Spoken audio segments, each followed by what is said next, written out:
Good morning, good afternoon, or good evening, whatever time it is, wherever in this world it is that you are. Welcome once more to another live stream of Alexandra Mayers live page by page reading and commentary of the modern English version of the Bible. So today we're going to go back into the first book of Samuel, chapter 14, and we're going to go over how Jonathan defeats the Philistines. Let's see what else is in this chapter. Is that all that it covers? No, we'll also be looking at Saul's rash oath. Anything else? And Saul's family. Well, at least look at the start of Saul's family. So this should be a good chapter. I hope everyone out there is having a good start to their week. I most definitely am. I had some 7-Up today. Well, and for those of you from other countries, that's like Sprite. It's a lemon lime soda. I haven't had that in a really long time because for the most part, I drink water and juice. I really don't drink a lot of artificial things. Um, as many of you know, I like to enjoy a hard cider on occasion. I like Pinot Noir or a sweet red wine or like a Cabernet on occasion. But really, I stick to drinking a lot of water. I hadn't had soda in a long time, but I got some lunch today and they didn't have any bottled water. And I'm a little funny about tap water. So instead, I had a 7-Up. And man, it was harsh on my throat. Really harsh on my throat. So I'm probably not going to have any soda again for a while. But I've had a good start to my week. I'm probably going to do a little bit of traveling next month again. And this month I'm doing a lot of creative work more than anything else. Hello, Halo. I hope you're having a good day. Overall, things are good. Overall, I'm feeling really good. There are some things that I'm really concerned about when it comes to certain things that I just happen to be aware of, but I'm really only focusing on things at this moment that I'm able to control. So I guess I'll talk about it a little bit later, but make sure that those of you who follow me for the right reasons follow my other projects. You can kind of get a gist as to what they are if you go to alexandramayers.com and if you follow the community tab on this channel and if you look at my blog, because I'm going to be doing a few things that are a little bit intense between now and the end of this year when it comes to a couple societal issues and my wanting to make sure that some young people are not harmed. Sometimes, I'll tell you, sometimes I wonder why God made my mind the way that it is, because I do tend to notice a lot of things that others tend either not to notice or they choose to ignore. And I don't just notice things. If I feel like somebody's getting hurt, I do something about it. A big part of me feels like I should have been born male opposed to female, being that I'm the way I am. Because I think I would be a lot more effective if I was male opposed to female.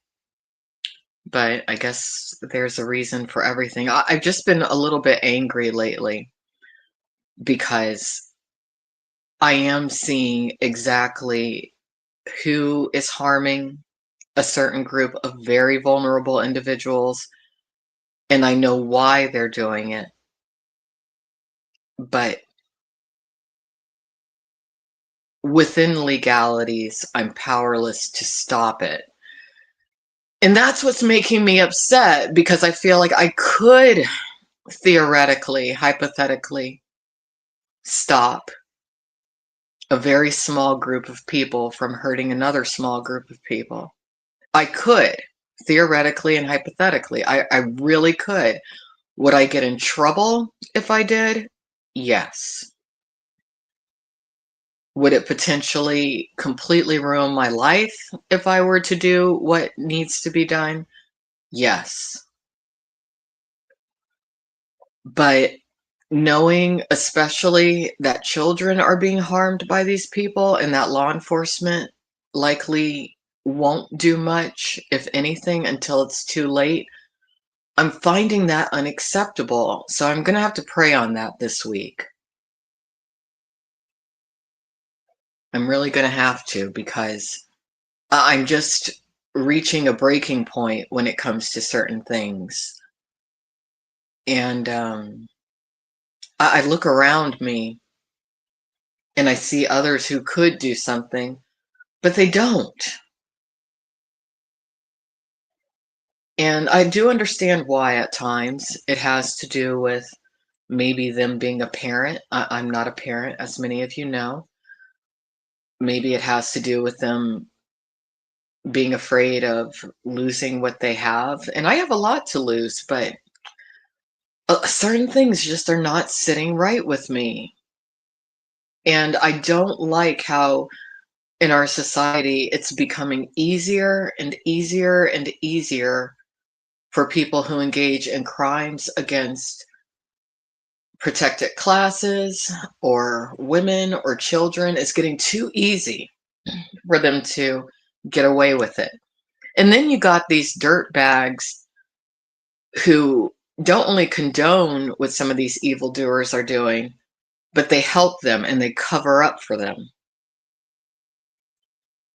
I don't feel like the people who help and cover up for people who are not only abusing vulnerable people, but sometimes killing them. I don't think that the cover uppers should get away with it either. I think that they should have to take the same kind of accountability as the actual culprits who are engaging in the crimes. So that's what's on my mind today. That's what's frustrating me. I'm if I can't do anything at the moment to stop some of these people, I at least hope that God somehow maneuvers me into some sort of a position to where I can be influential within the legislative world and within politics. And the only way that I could do that would essentially be through the world of entertainment. That would be the only way. So I don't know. Maybe God will throw me a bone. We'll see. But let's read what we want to read today. The first book of Samuel, chapter 14. Jonathan defeats the Philistines. A day came that Jonathan, the son of Saul, said to the young man who bore his armor, "Come and let us cross over to the Philistine garrison, which is on the other side." But he did not tell his father. Now Saul was staying on the outskirts of Gibeah, under the pomegranate tree, which is Migron. And the people that were with him were about 600 men. And Ahijah, the son of Ahitub, Ichabod's brother, the son of Phinehas, the son of Eli, the priest of the Lord in Shiloh, was wearing the ephod. But the people did not know that Jonathan had gone. Between the passages by which Jonathan sought to go over to the Philistines' garrison, there was a sharp rock on the one side, and a sharp rock on the other side. And the name of the one was Bozez, and the name of the other Seneh. The crag of the one rose north opposite Michmash, and the other faced southward opposite Geba. Jonathan said to the young man, bearing his armor, Come and let us cross over to the garrison of these uncircumcised. Perhaps the Lord will work for us. For the Lord is not limited to save by many or by few. His armor-bearer said to him, do all that is in your heart. Turn yourself, and behold, I will be with you according to your heart. Then Jonathan said, behold, we will cross over to these men, and we will reveal ourselves to them. If they say to us, wait until we come to you, then we will stand still in our place, and we will not go up to them. But if they say, come up to us, then we will go up, for the Lord has delivered them into our hands, and this will be a sign to us. So the two of them revealed themselves to the garrison of the Philistines. And the Philistines said, look, the Hebrews are coming out of the caves where they have hidden themselves. The men of the garrison answered Jonathan and his armor-bearer and said, come up to us. Let me turn that ringer off. Sorry about that. And we will teach you something. So Jonathan said to his armor-bearer, come up after me, for the Lord has delivered them into the hand of Israel.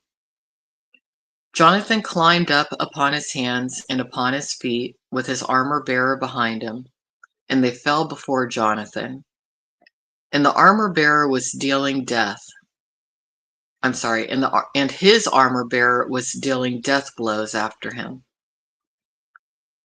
That first slaughter which Jonathan and his armor-bearer made was about 20 men within about a half-acre field. There was trembling in the camp, in the field, and among all the people. The garrison and the raiders also trembled, and the ground quaked. It was the fear of God. The watchmen of Saul and Gibeah of Benjamin looked, and behold, the multitude melted away, and they went even here and there. Then Saul said to the people that were with him, call the roll and see who has gone from us. And when they had called out the roll, behold, neither Jonathan or his armor-bearer were there. Saul said to Ahijah, bring here the ark of God.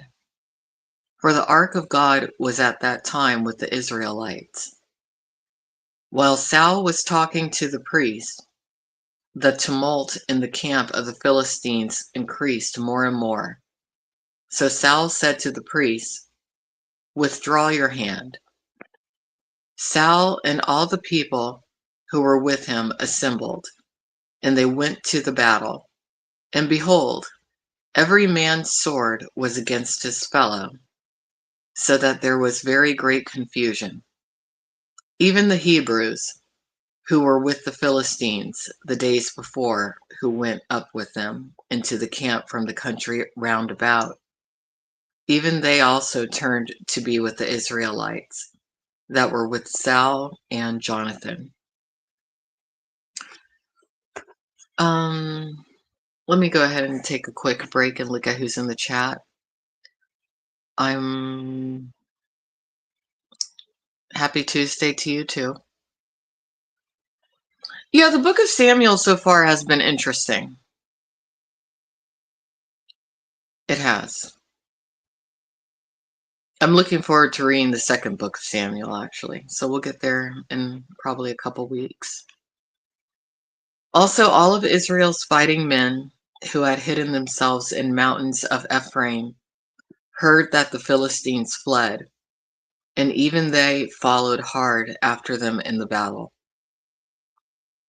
So the Lord saved Israel that day, and the battle passed beyond Bethaven. Saul's rash oath.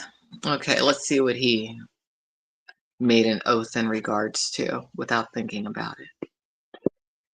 Now Israel's fighting men were distressed that day, for Saul had placed the people under a curse, saying, "Cursed is the man who eats any food before it is evening, and I have been avenged on my enemies." So none of the people tasted any food. All the people of the land came to the forest, and behold, there was honey on the ground. When the people came into the forest, behold, there was flowing honey, but no man put his hand to his mouth, because the people feared the oath. But Jonathan had not heard when his father made the people swear. Therefore he put forward the end of the rod that was in his hand and dipped it in the honeycomb. Then he put his hand to his mouth, and his eyes were brightened. Then one of the people answered and said, "Your father surely made the people swear, saying, 'Cursed is the man who eats any food this day.'" And the people were wary. Then said Jonathan, "My father has troubled the land. See how my eyes have brightened because I tasted a little of this honey.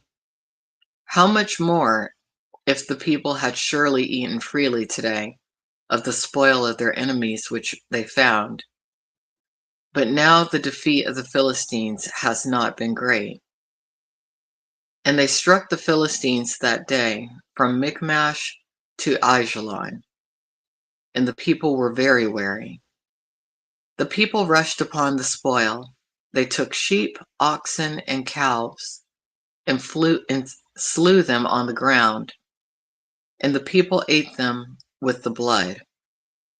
Then they reported to Saul, saying, "Behold, the people are sinning against the Lord by eating the blood."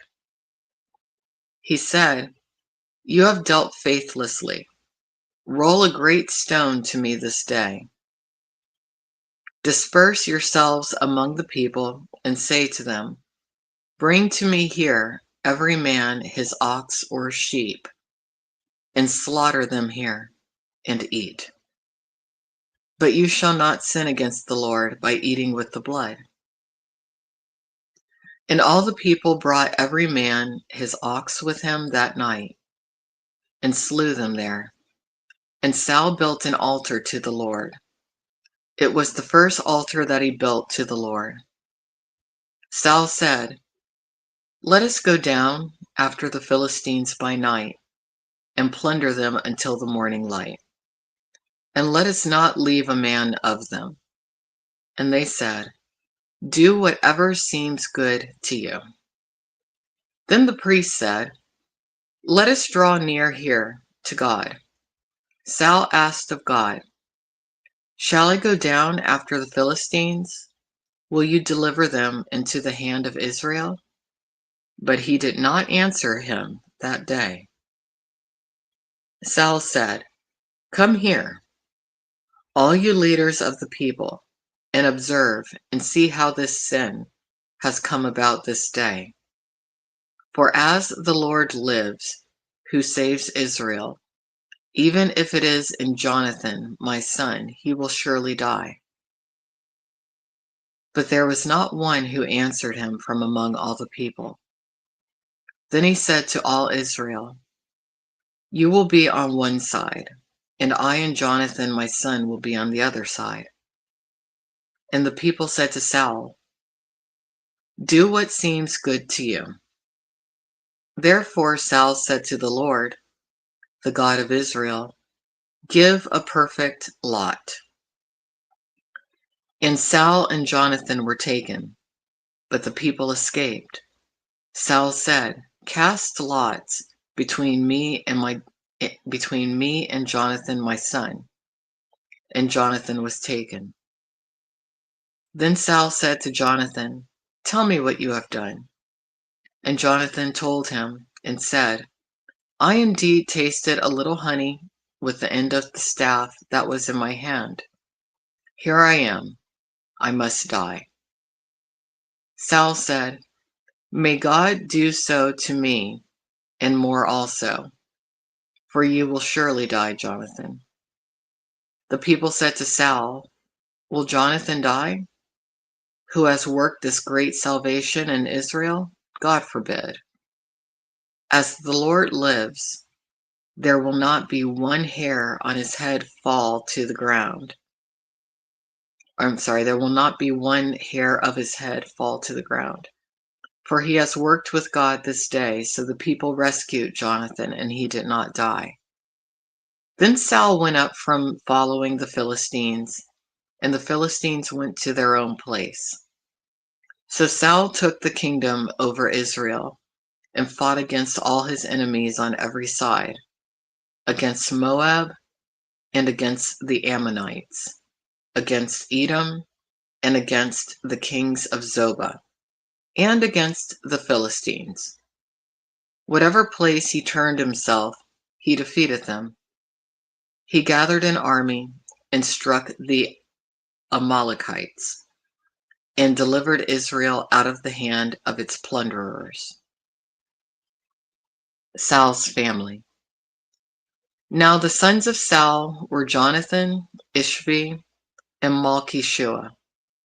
And the names of his two daughters were Merab, the firstborn, and Michal, the youngest. A girl named Michal. Interesting. Some of you may not realize this, but the name Noah also is a name that can be feminine rather than masculine. And the name of the wife of Saul was Ahinoam, the daughter of Ahimaaz. And the name of the captain of his army was Abner, the son of Ner, the uncle of Saul. Kish was the father of Saul, and Ner, the father of Abner, was the son of Abiel. There was strong war against the Philistines all the days of Saul. And when Saul saw any strong man or any valiant man, he took him into his service. All right. Well, that's the end of chapter 14. Tomorrow, when we go into chapter 15, which is pretty short, we'll just be talking about a situation of which the Lord rejects Saul. So we'll talk about that. Hey, LD. I hope you're having a good day. I'm just now looking at the chat. Hope everything's going well. I hope your sister actually has a really good wedding and whatnot. May God be with her and bless her family. All right, everyone. Take care. I'm going to get going. I just wanted to take some time out of my day to continue this page-by-page reading and commentary of the Bible. Again, keep up with my other projects because it's going to be getting a little bit intense in my life, probably between now and the end of the year when it comes to me just not being okay with certain things that I'm observing and knowing that I have the power to do something about it. So I will. Take care. Bye-bye.